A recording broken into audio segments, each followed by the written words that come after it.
We're welcoming in. We got a little guitar in the studio today. I'm excited for it. Let's see what we got, Ben.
I'm so glad to be on your show, Jacob. I am so glad this is happening, Ben. This is awesome. This is, man, when I first saw you play at Outstate, I was so taken back by you. You're so talented. I'm excited to uncover your story. You are a graduate of the Berklee School of Music. That is right. I'm a 2011 graduate of Berklee. So you are I would consider you in the musical savant category. I from what I've witnessed anyways, very, very, very talented musician. So I'm excited to hear your story. And you're not from around here. You frequent Outstate as a guest. I've been playing at Outstate for a couple years. I was playing over on Battle Lake. I was playing at what's it called? I was playing in a bar in Battle Lake. Was it Stubbs before it burnt down? I played at Stubbs this summer. No, right down the street. Oh, Rusty Nail? No. Stella's? Okay. So I was playing at Stella's, and they have this beautiful stage, actually. The ceiling is really high, and there's a balcony. Yeah. Actually really nice to play in there. Very good sound. Anyways, there are a bunch of people in there. They're like, hey, do you know about Outstate Brewing? And I was like, no, I've never heard of this place. So they persuaded me to give Pat a call. So I gave Pat a call, and Pat and Erica just love live music, and they love good music. Yeah. And so I love playing there. Yeah. And if you guys haven't got a chance to see Ben Ranson at Outstate, he'll be back. He usually comes, I'd say you're in once a month, once every couple months. You're usually coming through. Once a month or every other month. Yeah. So definitely, you guys who are listening today, you'll get a little preview of kind of what he's all about. Before we get into the show here, I do have some sponsors to thank. I've got some Stumbeano's coffee on the table here. You're drinking out of the KBRF AM 1250 mug. And it's delicious. It's Stumbeano's. But also we have to thank Atlas Outdoor Services, Outstate Brewing, Victor Lundeen's, Liberty Business Systems, Wayne Schuett with Century 21, Fergus Home and Hardware, and we have a new sponsor, Dr. Zack Chiropractic, getting me straightened out. You know, how do you feel about chiropractic care? I have not a chiropractor, but a favorite. I think of him as being a witch doctor, really, but no, he's excellent. I go to Natural Alternatives in Monaga. Love it. When I get arm problems, which is not unknown in guitarists. Oh yeah. Fortunately, not having anything right now, but over the years, I had muscle tears, this and that. Yeah, I would consider Dr. Zack a little bit of a witch doctor himself. You know, he definitely is like he'll scrape you out with the scraper and do all that that rough physical therapy stuff that isn't super pleasant. So, so you're from Sandstone, Ben? I live in Sandstone, Minnesota. Okay, you grew up there? I did not. I grew up in Sabika, which is in the Finnish Triangle, right on Highway 71. I actually grew up in the country closer to Nimrod.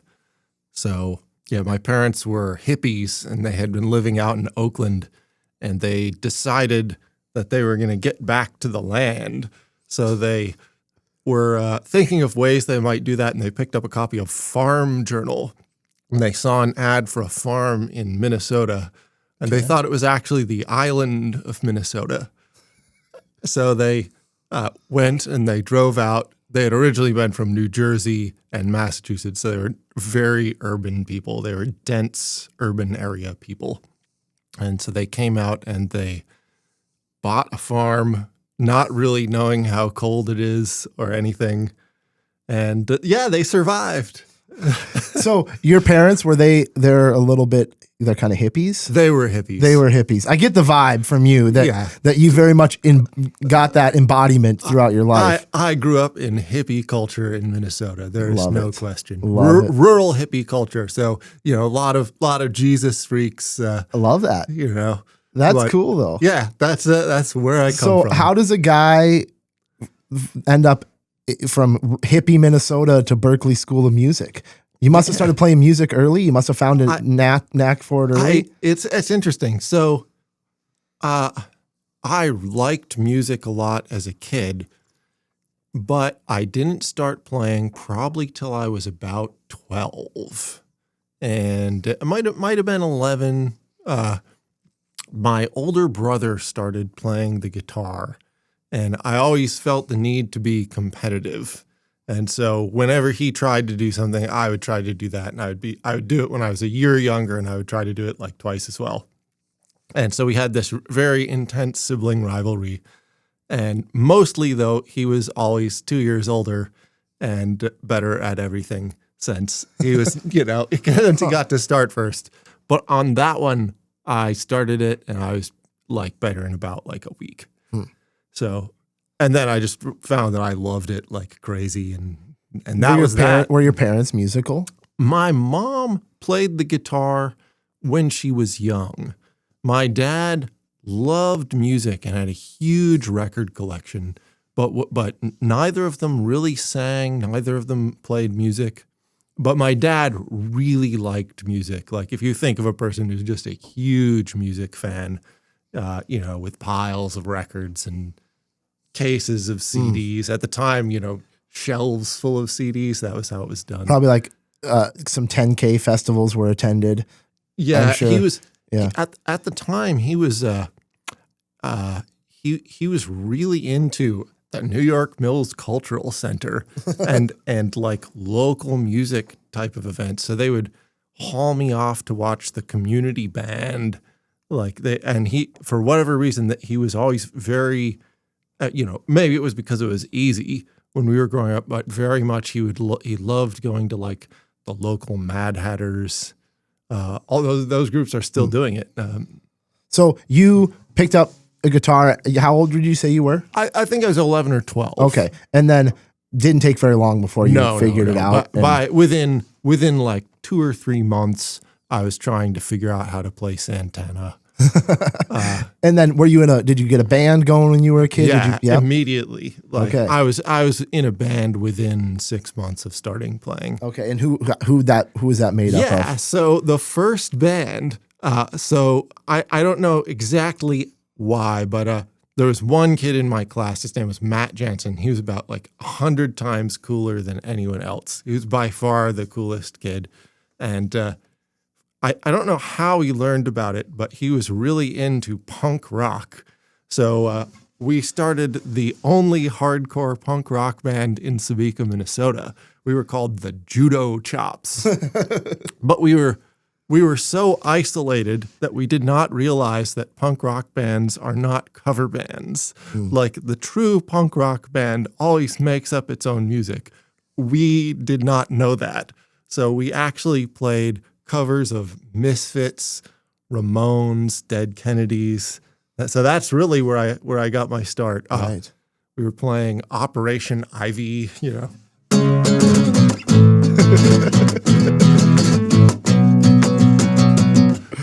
Yeah, I love it. So a lot of the music you write now is super singer-songwriter storytelling. Like every song you write tells a story or like paints like a really, really vivid picture. I think that's one of my favorite things about you as like a unique artist, because you get original music that's like full of storytelling. So did you start writing music at what point did you start writing music? Yeah, I started writing guitar parts pretty quickly. And at first, I really struggled with lyrics. So when I was a teenager, I would write lyrics, but I was just a really dorky kid. And so I would write the lyric, and then I would read it, and I would think, boy, this song really makes me sound like a total loser. So eventually, I wrote one song that had one funny line, literally a single funny line.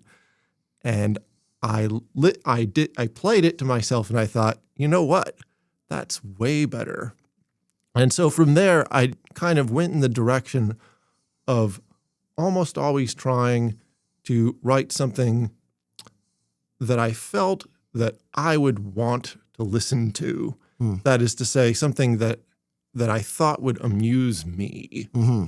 Yeah, like I said, a lot of your songs, and we'll get to have you play a couple as we talk through the conversation here, but they're almost like you could open for a stand-up comedian. Some of this stuff is really funny. Some of these songs are really, really funny. So they are very similar to stand-up comedy, and a lot of the idea is, you get in front of a group of people. You don't have that much time, and you need to really get through to them, and nothing gets through to people like things that make them laugh. Right. So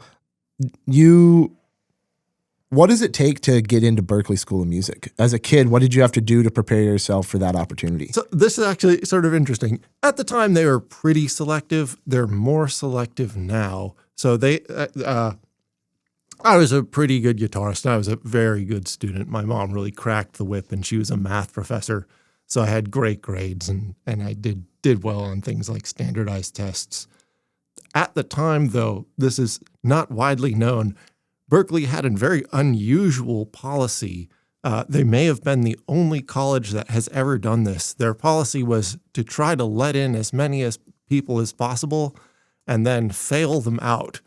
And so they had the lowest graduation rate of any school in the whole country. That's an interesting strategy. Yeah. I kind of like it.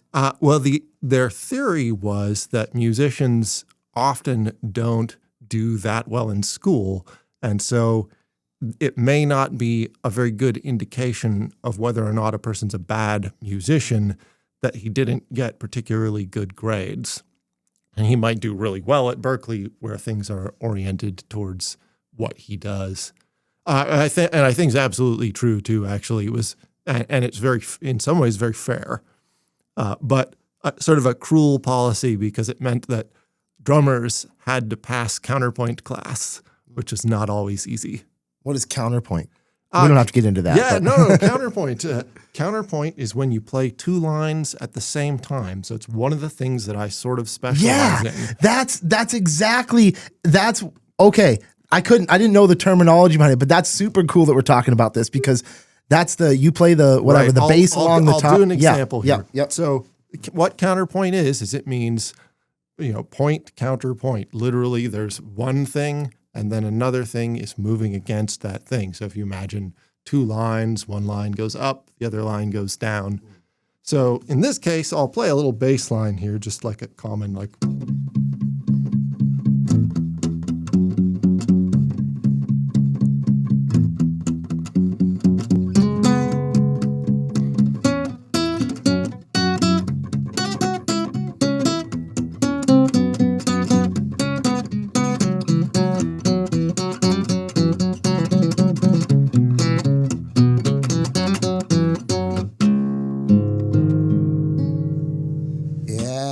Okay, so it's creating, and that's why oftentimes when you hear someone who's doing that, it sounds like a band or it sounds like multiple. That's absolutely the goal. And like a one-man band. I used to play in bands.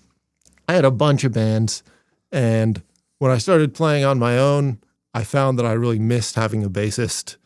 And so the main thing to do is say, how do you play the bass yourself? And so I started working on it. So was that a style that you developed before you went to college, or was that something that you kind of like honed in on and picked up on in college a little bit more? I was very lucky to study with a guy. His name was Yakov Gubanov, and he was the best accompanist of silent films in the world. So he was amazing, So I would go see him, and he would do a Charlie Chaplin, or he would do a Buster Keaton film, and he would, improvise because that's really how it's done. And so but what was very unusual is that he improvised in the classical style because he was from Ukraine, and, he had gone to the Moscow Conservatory. So now he had a very stern attitude, very whoosh. But what I learned from watching him was essentially the necessity of being able to take something and make an accompaniment and have a treble part and have them going at the same time. Yeah. So you got the opportunity. It sounds like you were qualified. You had good grades and everything, but you maybe got the opportunity to get in based off of these mass acceptances that they were allowing a bunch of people through the door. When I got in, my chops were good, but there were some guys there that I met practically on the first day who, I wanted to go crawl under the bed when I saw how they played. But you ended up graduating with honors. But I graduated, that's right. With honors. Right. So, although I have a story about that, is I thought I had graduated, and several years went by, and I was a year or two, and then I kind of wondered where my diploma had gone. So I figured, they sent it to my parents. I called my dad. I was like, hey, they ever send you my diploma? And he's like, no. You walked at graduation? Right. And I talked to my advisor, and he's like, oh, everything's great. So it turned out, and I only found this out about a year and a half afterwards, that that I had tested twice in one class, so I missed one credit because a test somehow didn't get recorded in the system. So no big deal. I went back for a summer and took a class and took the summer off. So anyway, you had to work a little bit harder for it. Yeah, and I got a vacation and an extra lesson. And that was out in Massachusetts? Out in Boston. In Boston. So did you go out there for 4 years? Did you take undergrad school somewhere? My mom at the time was working at Bemidji State, so I definitely wanted to save dough. So what I would do is she would get 12 free credits per semester, and you can transfer that to a family member. Okay. And I had also done post-secondary at NDSU, so I made sure only to take music classes. Okay, so you had already had a good base of classes. Yeah, probably even before you graduated high school, you were taking college classes and stuff. I was doing college stuff. Okay, gotcha. That's how you set yourself up to be able to go do that stuff. Yeah, probably. and I loved English classes, so I was doing a lot of poetry and stuff, and that has genuinely helped in the long term as far as writing songs. So do you have some of the earlier, do you want to play one of the earlier songs that you're really proud of or something from maybe back in college or whatever? Yeah. Or tell me about it. Okay. So this one is relatively early as far as stuff in my set goes. This is a fairly early one.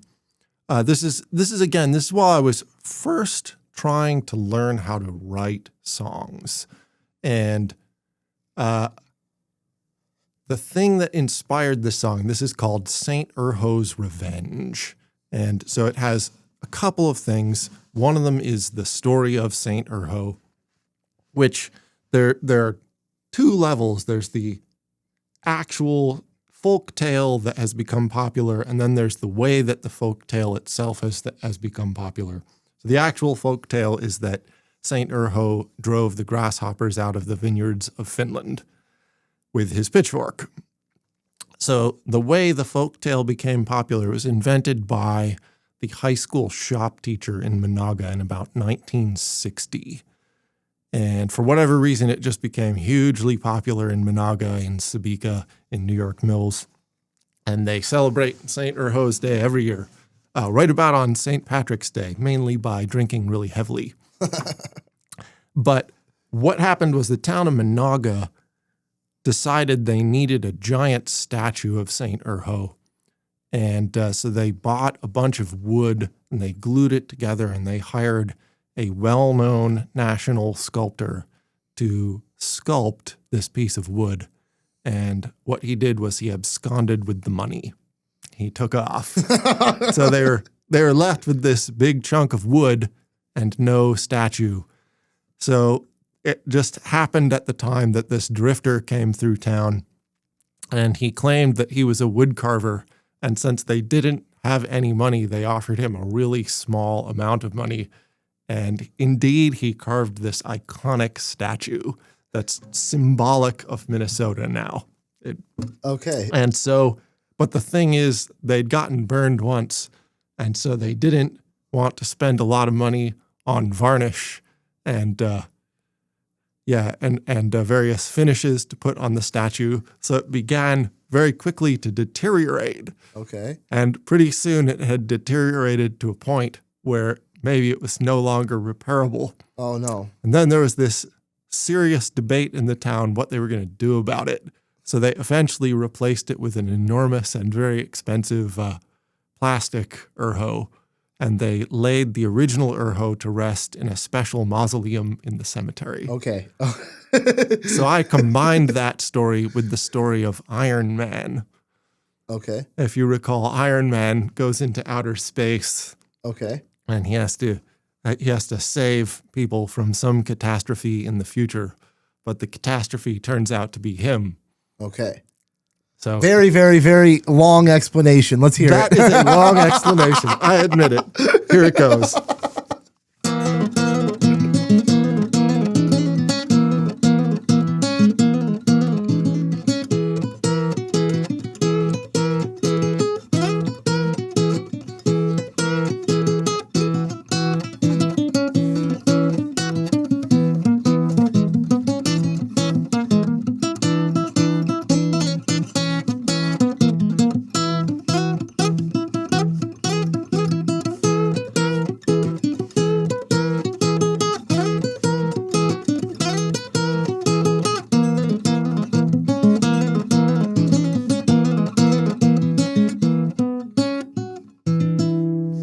The Colossus was carved to right wrongs with his long, sharp prongs.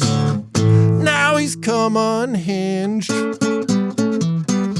This is the saga of the town of Monaga and Saint Urho's revenge.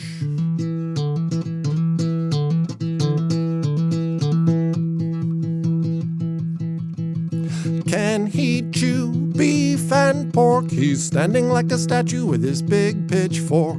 Icicles are dripping from his long brown beard. Do we need a wooden giant with a pitchfork here? The comet crashed by the grain elevator. Mutant grasshoppers crawled out of the crater, hopped up on radiation and microwaves. They said, all you people gotta be our slaves. You'll be our slaves, you've gotta be our slaves. All you people gotta be our slaves.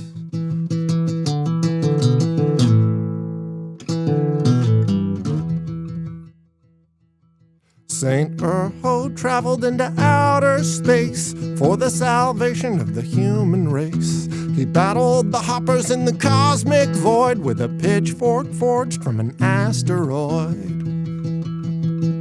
But when old men told of his mighty deeds, kids laughed at the legend in the overgrown weeds. The bitter taste lingered in Urho's throat. Nobody sent him a thank you note. The last grasshopper Saint Urho speared was standing in his beard. People said he was unsightly as he stood there so politely, but to the pigeons on his head and the squirrels in his beard, there was no mistaking that the breaking point neared. There was no mistaking that the breaking point neared.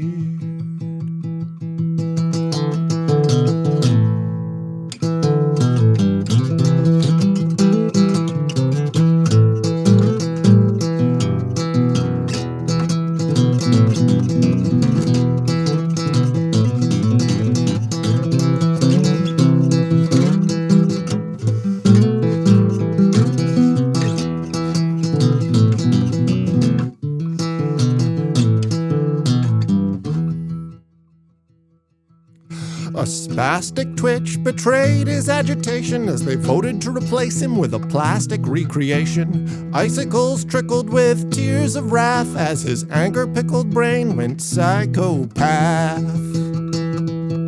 Mighty Urho raved with the way you've behaved. I should have saved the swarm and left you all enslaved. Now blood's gotta spill, I've had my fill. The way to save grasshoppers is to kill, kill, kill. Kill, kill, kill, kill, kill, kill. The way to save grasshoppers is to kill, kill, kill.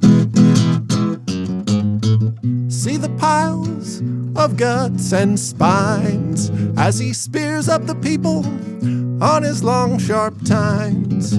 After each gruesome slaying, you can hear Saint Urho saying, with his fork raised high like a Roman god, I've gotta make the earth safe for the arthropod. I gotta make the earth safe for the arthropod. Saint Urho's revenge. Saint Urho's revenge. Saint Urho's revenge.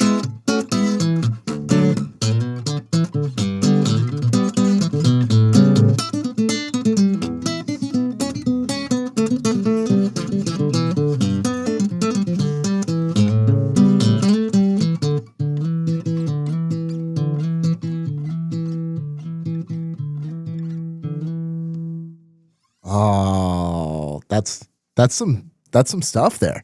I know that's a very unusual song. My goal when writing a song is truly to create something new and different. Early Ben Ranson That's right there. early, yeah. That's some early Ben Ranson. I love Right. that. I don't know if I've heard that one before. Maybe you've played that one a It creeps little. in and out of the set depending on how far away I am from Sabika. I love it. I love it. Well, so a little bit more than after college, or I guess like that experience in college, you did end up graduating, but what was you had some honors? What was this all about? Yeah, so I graduated, so I was studying. I studied songwriting and composition, although I have a general major. Immediately after college, this is sort of the sad part, my mom got sick. Oh. And so I moved back to Minnesota, and I moved in with my dad, and I went to work for my dad. He was running the Hubbard County DAC at the time. And so we would take turns taking care of my mom. But I pretty much started playing out as soon as I got back to Minnesota. And I ran into T. Roy Anderson. Naomi's dad. Naomi's dad. That's Right. exactly Okay. right. Yep. And he was playing out a lot everywhere. And so we just happened, I would sit in the Hubbard County DAC has a thrift shop. So I would sit in the thrift shop, when I was tending the counter waiting for customers. And I would bring my guitar and I would play my guitar. And he walked in and he was like, "You need to be in my band." So I was like, "Sure." And so he was playing out everywhere. And he was actually the first guy who I really started. I had been playing out during college and I had been playing in high school and I had been playing in bands. But at that point, I had never really played with somebody who played all the time. And he played all the time. So we just started, playing, everything from rural bars to, some of the pretty nice bars in Fargo, way out into the Dakotas. And we were playing in, Jamestown and Hillsboro. And so that was really where I cut my teeth as a performer and started figuring out like, okay, how do you really do this? Because there's actually a lot to playing a gig. You have to get your gear in the car. You have to figure out how to get there. You show up, you talk to the the bar owner, and you set your gear up. You get everything together. It's this whole process, and somebody has to teach you how to do that. And you can learn it on your own, but it's pretty helpful to have to know somebody. So T. Roy was doing that, and he was a good singer-songwriter. He also wrote a lot of funny songs, and I liked his funny songs, frankly. Do you play any? Because rest in peace, by the way. Yeah, do I play any of his songs? I should learn a couple of his songs. I know them, but he was always the guy who sang them. Huh. So he influenced you and like really, really like sort of brought you under his wing and absolutely kind of brought you into he the was industry. the guy who showed me like how do you actually go out and do this. Nobody else. I had plenty of professors, and plenty of them knew how to do it and they played out. But he was the guy who was like, this is what we really do. Mm-hmm. So then that led to opportunities. I did ask, what were the honors? Because you graduated with some honors at school. Yeah, I don't know. I think I think that I had. I think that that's what they call it. You get honors if you have your if your GPA is high enough. So you were just really smart, is what it was. You had like did you have like a 4.0 GPA? I wasn't quite 4.0, but I was probably 3 point something. So you were 7. just like super smart. Yeah, I probably got an A- one time. Okay, gotcha. My favorite song of yours, I think the one that makes me laugh, is the singer with the biggest hits. Oh, all right. The band with the biggest hits. Can I do that on the radio? Yeah, I think we can do that on the radio. Right. Is there swear words in that? No, there's nothing in there. No, as long as we're not swearing, we can do that on the radio. Right. Yeah. Hide your kids. Ben Ranson. All right. Well, if you have to beep one out, you have to beep one out.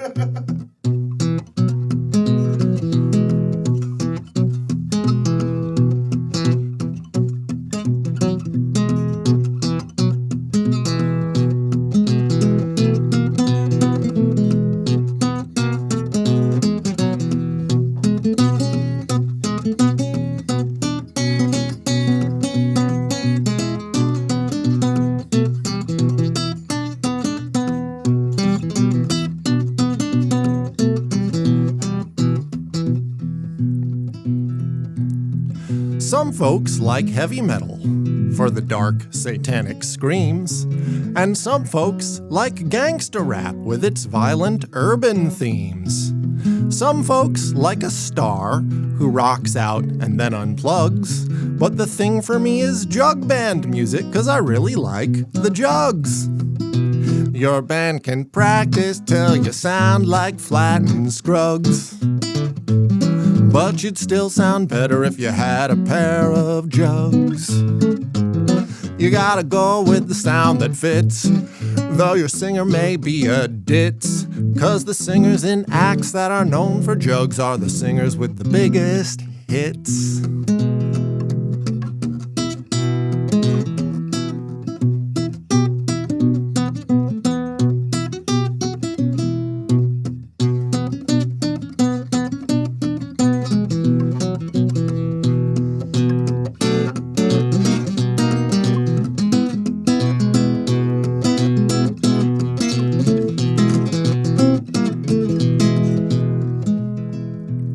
The role of jugs in American music is larger than you might have known. Jugs have more fans than the trumpet, or the harp, or the saxophone. Though the latest synth-pop hits may be programmed in computers, I still like jug band music. In the hits, you can hear some hooters. Your band can practice till you work out all the bugs, but you'd still sound better if you had a pair of jugs. The competition is as tough as it gets, but it isn't a battle of wits. I don't mean to be blunt, but put the jugs up front. I'm referring to the biggest hits.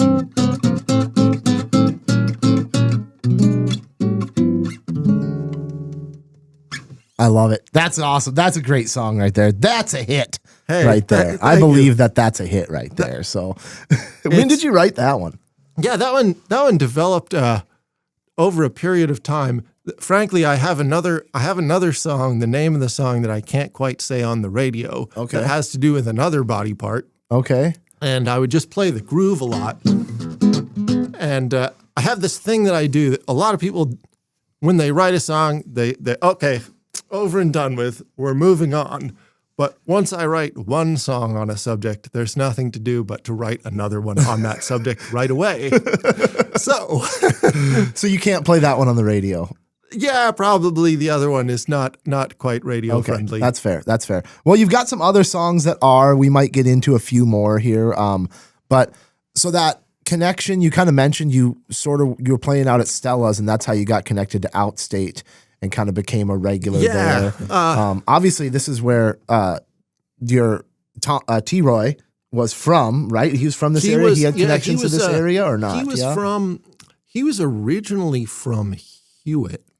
Actually, he might have been from Bertha. I think he was originally from Bertha. And he had always lived around here. He had a turkey farm, I think, in Monaga, among many other things. And he had ended up in Fargo, and then he was working at a beet plant. And he was actually one of the ringleaders of the big beet strike, the big sugar strike. Okay. Huh. And so they fired him. After that, he went to work. He was inspecting potatoes. Okay. And so he was out in Barnesville. Yeah, so he was around here a lot at that point. Okay, so was that part of the connection that brought you into Fergus too? Absolutely, then? Or that's this area, Battle Lake, at least? Totally. Gotcha. And then we were playing in, I don't remember where we played in Barnesville. There was a place. Oh, it's right off the highway. Okay. Well, needless to say, the people of Fergus Falls are blessed to have you as a frequent at Outstate. I'm super thankful that I get to come watch your music. What are, I guess, some of your favorites? You got a ton of songs. Yeah, here. how many songs have you written? I have written over 100. Over 100 songs. But I do some funny things. I write half of a song and throw it away. Okay. So So do you consider that a song or half a song? Yeah, I've sometimes wondered about it. I generally don't consider it to be one until it's actually done. Okay. And I take a lot of them to a point, and then I realize that there was something about it that will make it very difficult to ever make it. But maybe you song. recycle that again at some point and you do something else with it. You know? Or maybe somebody else can. Maybe you could give it to somebody else and they could do something with it. I have this pile of stuff, like half finished things, and sometimes I'll go and I'll just take parts of a couple of them and make a new song. Yeah. Well, like I said, I like the Biggest Hits song. I like the one about the Dick Bong Bridge. I don't know. Oh, I could do the Dick Bong Bridge because that's got a cool story too about up in Duluth, right? Right. So the people sometimes don't believe that Dick Bong was a real person, but in fact, he was America's greatest military aviator.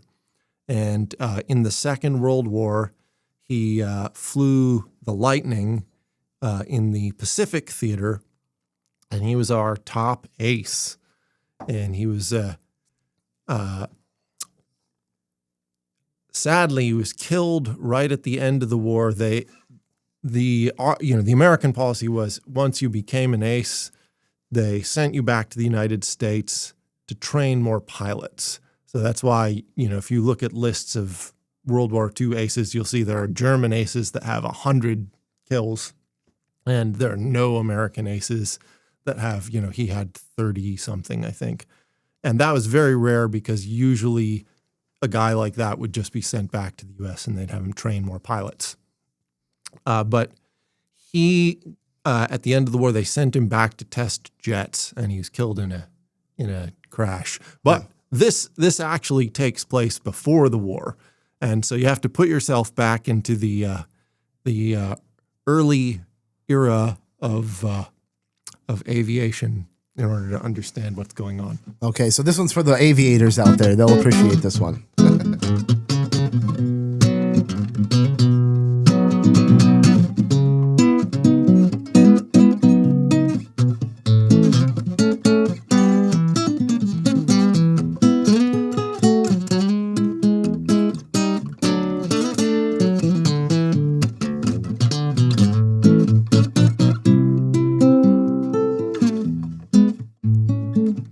In the town of Duluth, where the lake breeze blows, Sunday at 6, all the liquor stores close, and many men have wondered when it's time to fill the fridge, why you go to Wisconsin on the Dick Bong Bridge. Well, long ago, some New Yorkers chained up a giant ape, but he busted his shackles and he made an escape. He grabbed Fay Ray. They thought he might rape her, but instead he started climbing the tallest skyscraper. He went up and up like he was climbing a cliff.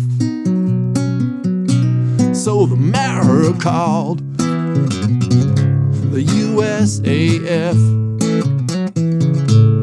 The first of the fighters tried to strafe King Kong, but Kong swatted him down like he was playing ping pong.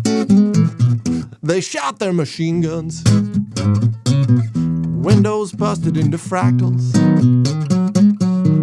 but Kong fought on like there were pterodactyls. The guns blazed away,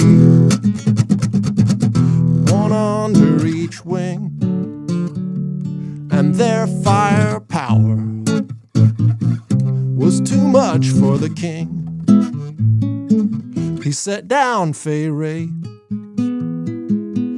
'cause he didn't have long. He could see the jungle where great apes belong. He heard the typhoon roar and the palm trees bent in the rushing wind. Then he hit the cement.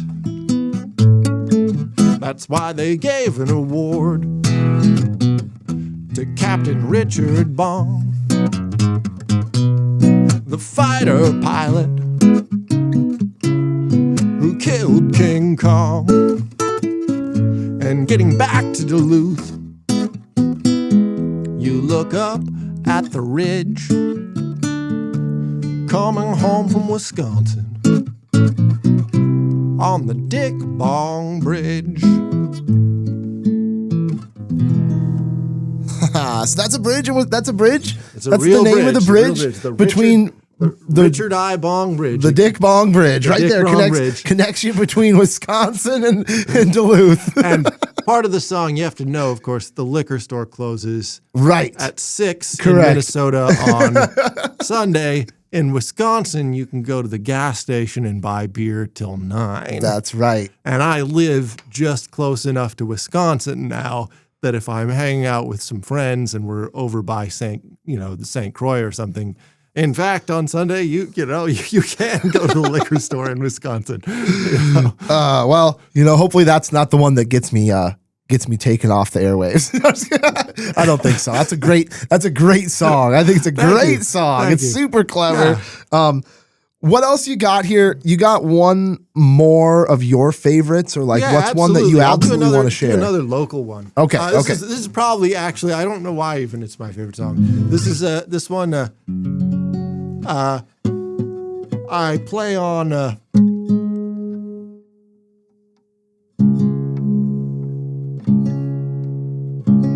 I play on KKWE sometimes. They've been really great. Okay. And so where's that out of? Callaway. Okay. So that's and one time I went over there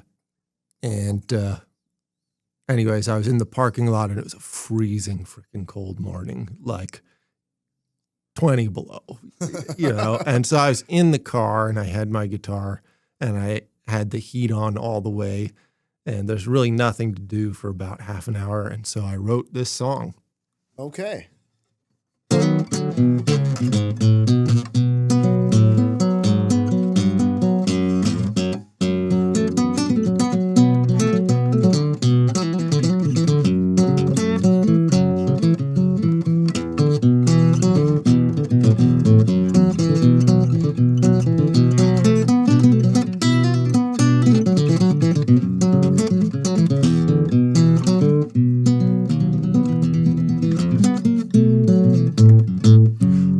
frost-covered fields of beats by Monoman. There's a place on the plains, a place I once felt at home in, till somebody took my gal away up around Callaway. Our love was like the snow. The snow will shift when the winds howl away. Snow starts to drift. Our love was like a drift, the kind they plow away up around Callaway.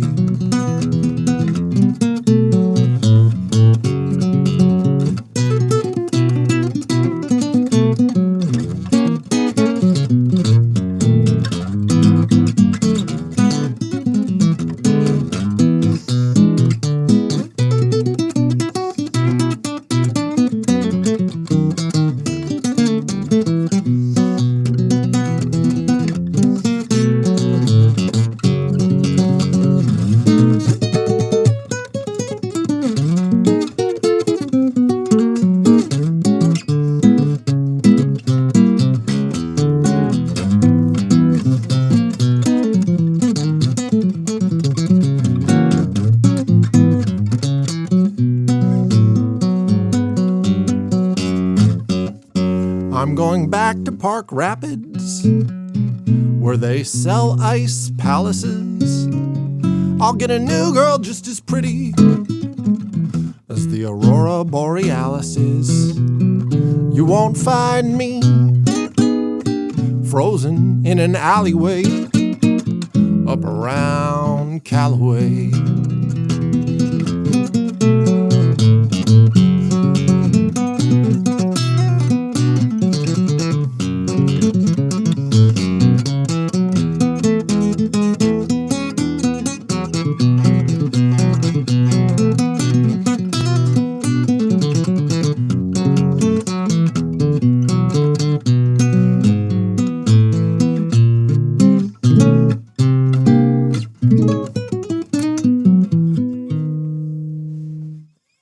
Sense a little bit of a heartbreak in that song, Ben. Can we talk about it? Do we need to talk about it? It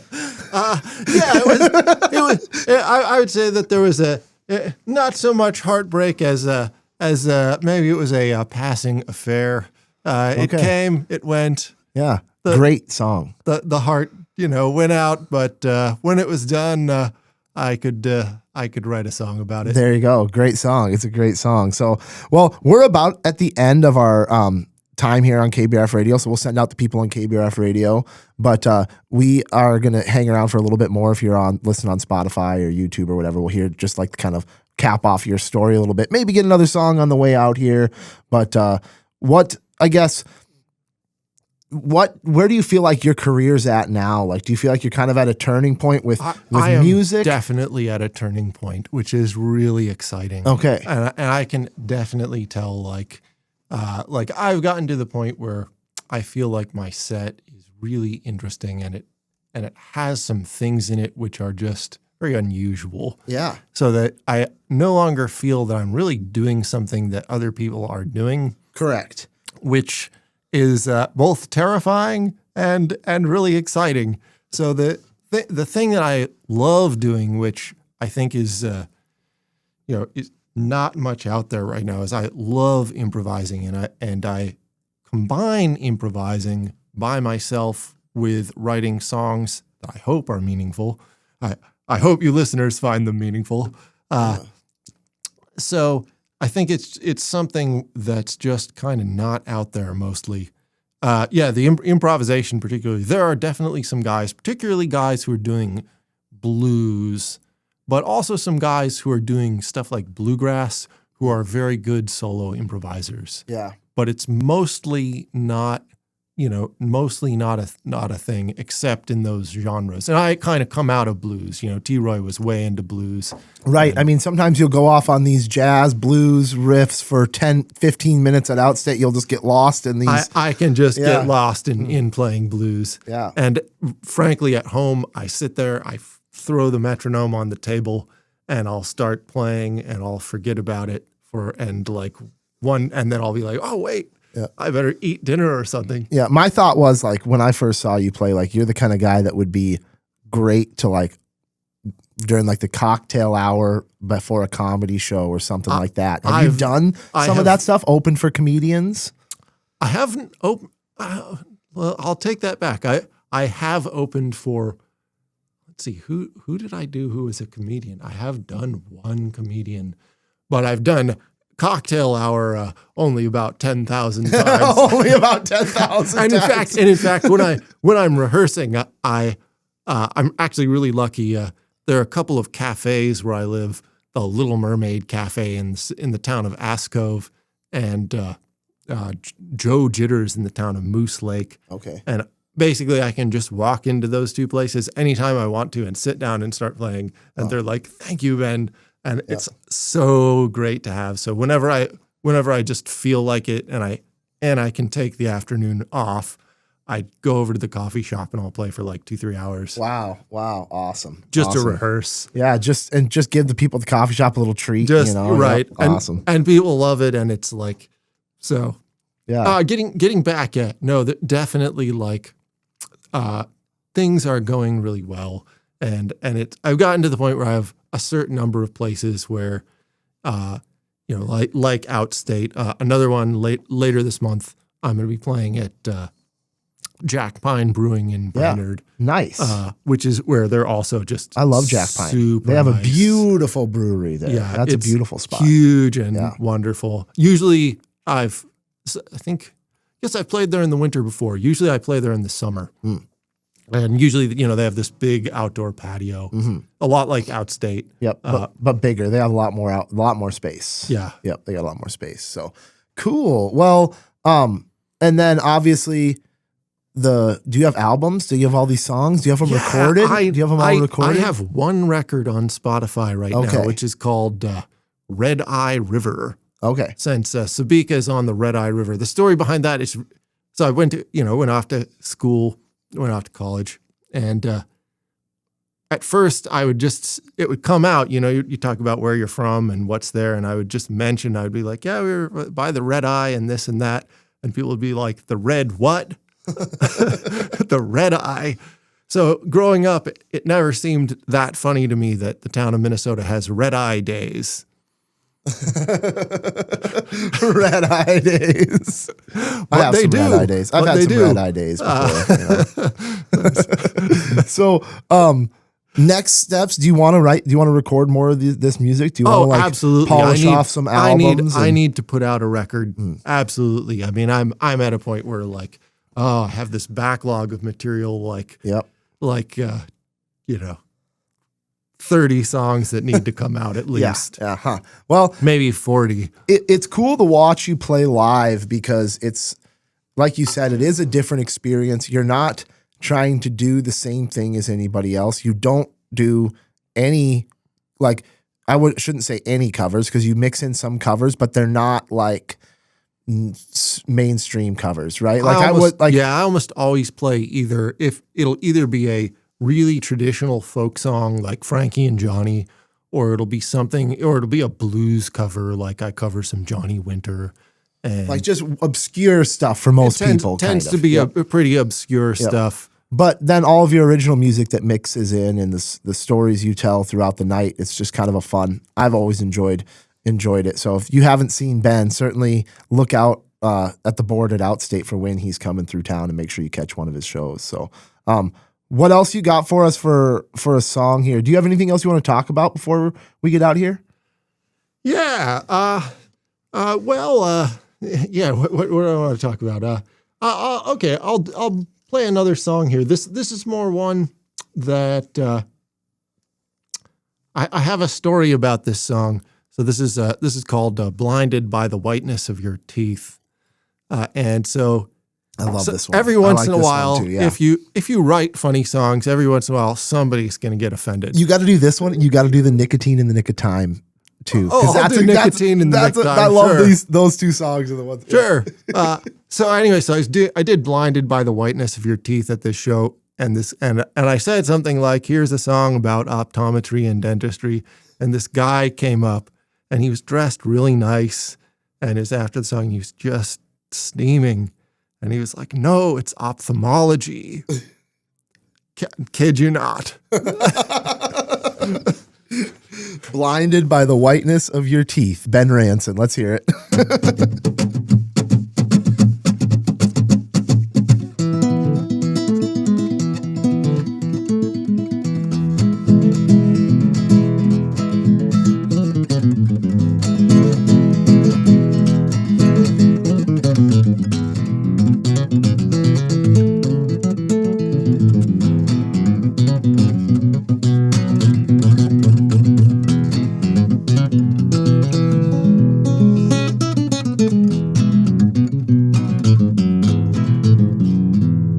They told me that your beauty was only skin deep.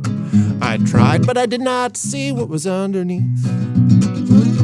They warned me of your wiles and the danger in your smiles, but I'd been blinded by the whiteness of your teeth.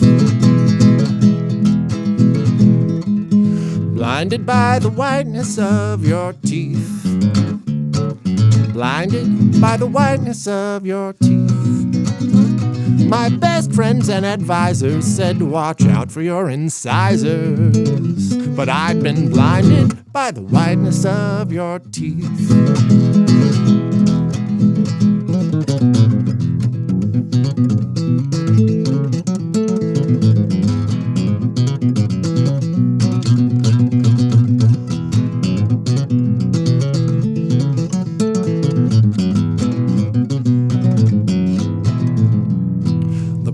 Of the whiteness behind your lips was like a pistol you'd unholster or a saber you'd unsheath.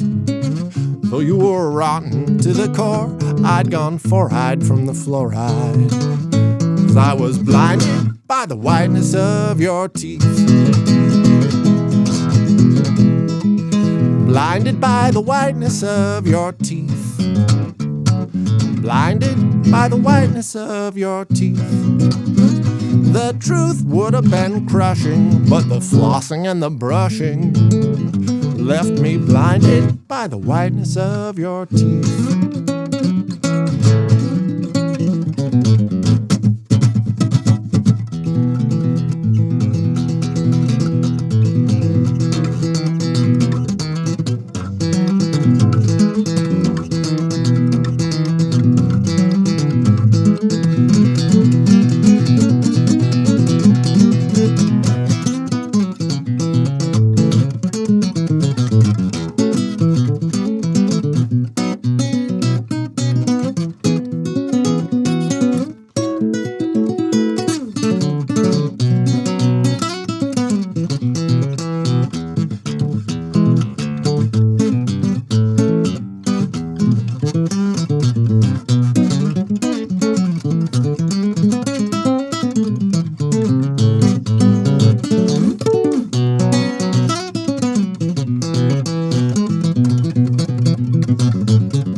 My friends blame my out-of-sightness on your teeth, on the whiteness of the rightness of your teeth. And I put up with their censures when I learned you might wear dentures, 'cause I'd been blinded by the whiteness of your teeth.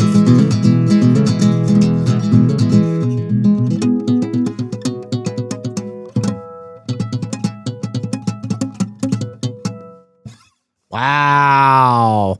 That's some good guitar playing there. Holy cow. Well, one thing, we're talking about, what else did I want to talk about? One thing that I do that I think a lot of other people don't really do is I take a lot of risks when I'm improvising on stage. I decided, and more as time goes on, that it's better to simply plunge in and say, I'm going to make some mistakes, but just go all out rather than to try to hold back. So, yeah, as of last summer, I decided, like, in the middle of the song, if I suddenly feel another groove, man, every time I'm just going to be like, oh, I'm playing that groove. Yeah, absolutely, man. That's you can't. Oh, that's so true. Like you gotta have no reservations in everything you do. Like No you reservations. Yep, and that Absolutely. just comes down to that's the great Kobe quote, right? Like if you feel like you've prepared yourself enough and you've done everything you can to prepare, and you're so like you can do it, just do it. And if you make a mistake, whatever, you make a mistake. But like you gotta. If you're afraid to do something that you may make a mistake on, then you might never give the people what could be great, what could be amazing. If you listened to your favorite artist, you name it. In my case, Jimi Hendrix. When I was growing up, I freaking loved Hendrix. If you listen to Hendrix, he makes mistakes all the time, but he's still the greatest guitarist. What made him so great was, one, his technique was amazing, but two, he went right to the edge and he stayed there. He was going to make some mistakes. There was no avoiding it, but the thing that he was doing is so new. Love it. Well, let's hear, before we hear Nicotine in the Nick of Time, I always get people's like some contact information or sure. whatnot, but I can put like a email for you in the episode description if someone wants a book, Ben Ranson. So I have a website. My website is benranson.com. benranson.com. You can also go to urho.com, URHO, if that's it's a long story behind ending up getting that one, but okay. There it is. Okay. I have a 4letter.com. Okay, love it. And my contact information is all on there. So. Okay, awesome. Well, I'll get that in there. And I'm happy to play your house party, by the way, if you're out do you there. do weddings? You do weddings, bar mitzvahs? Yeah, I do. I do weddings. I do mud runs. I do. Actually, I have a wedding story. One time, I do funerals. Believe it or not. Oh, okay. I have a great funeral story. Okay, let's hear it. So, I was playing at a certain bar. I won't tell you the name of the bar. And the owner of the bar, he called me and he's it's just an ordinary gig. Yeah, okay. So I go out there and I'm at this particular place, this particular brewery. And I noticed that the people in the audience had a strange and unusual look. And in fact, everybody there was very tall. They all had dark hair. They all had sort of oddly nice clothing on. They all looked really alike. And there are starting to be a lot of them. And they're all like this, every single person.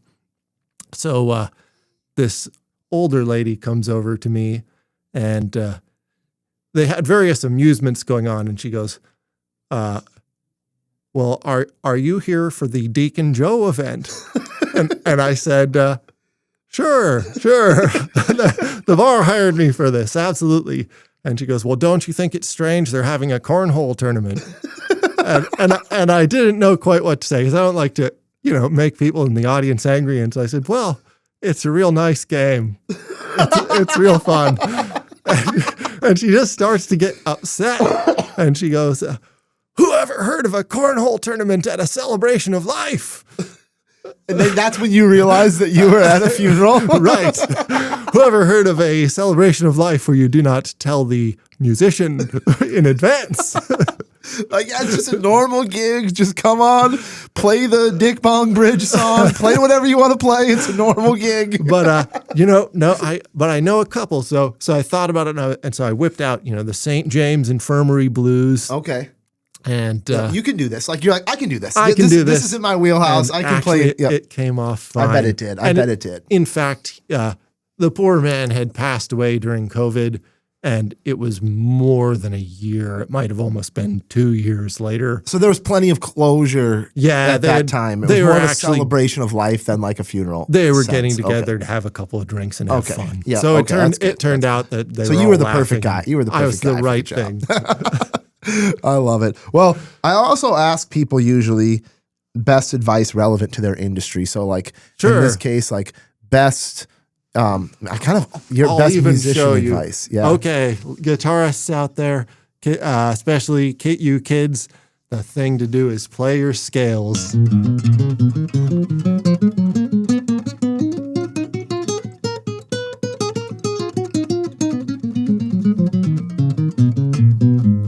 There's There's nothing like playing your scales that makes you a better guitarist. Okay. It really works. Love it. Love it. Well, you got one more for us on the way out? Or, I mean, if you want to play a couple more, you can, but you got to go over to Outstate and get set up. So why don't you send us out with one here? I got to thank the sponsors in the way out here. Atlas Outdoor Services, Outstate Brewing, Stumbeano's, Victor Lundeen's, Liberty Business Systems, Wayne Schuett with Century 21, Fergus Home and Hardware, and Dr. Zack getting my back cracked and straightened out. So, by the way, thank you so much to KBRF, and thank you, Jacob. Oh, yes. Hey, Ben, I cannot thank you enough as well for not only all the time you come and played here in Fergus, but being willing to take a few hours out of your day and come early before a show to do this. I mean, I basically got a whole set out of you here on the show, so. Oh, well. But yeah. I love it. Yeah. So, well, what do you got for us here? I'm going to take you out with a little blues, actually. A little blues. Okay. Yep. Awesome. Just to get warmed up here. Awesome.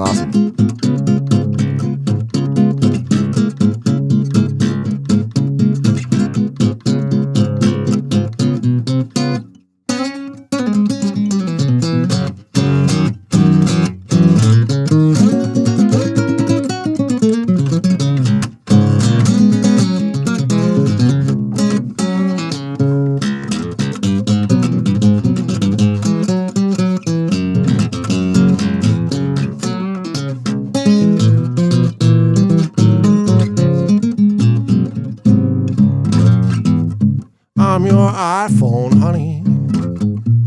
I can see you staring down at my screen.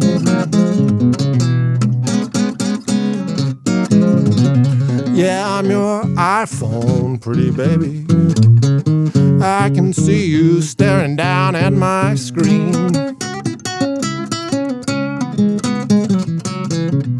I'll give you 5 full bars of service. Your very own text machine.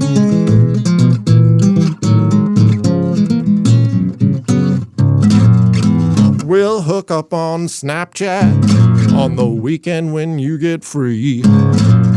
Then we'll take an Uber to a cheap Airbnb.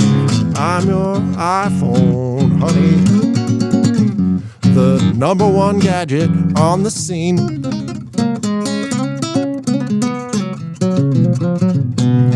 I mix communication with vibration.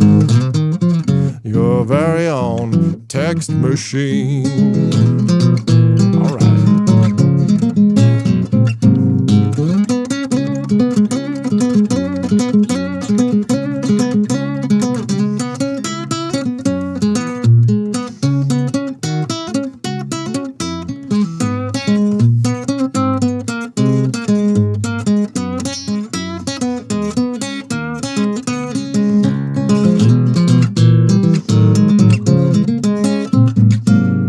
I've got a very special app you might want to work on in your lap.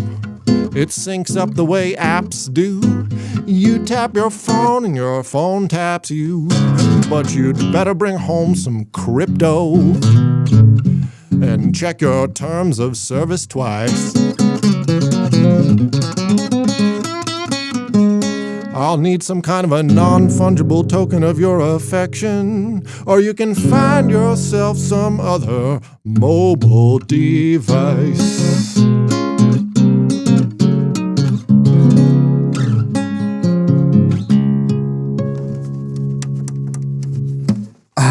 Ben, that made me feel like I was addicted to my phone. That's a great way to end it. Just a little guilt and shame for me. staring at my phone's staring back at me. Oh no. Have a good one, everybody. Hey, thank you very much.